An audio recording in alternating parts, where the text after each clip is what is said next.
Camera ముందు mic ముందు మాట్లాడినట్టు లైవ్లో ఉంటాడా రామ్ గోపాల్ వర్మ అనేది చాలామందికి డౌట్.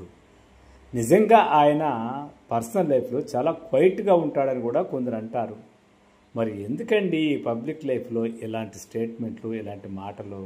మీకున్న క్రేజు, మీకున్న క్రియేటివిటీ అసలు పక్కలో తోసేసి ఇలా మాట్లాడటమే మా అందరికీ చాలా కలిసి వేస్తుందండి.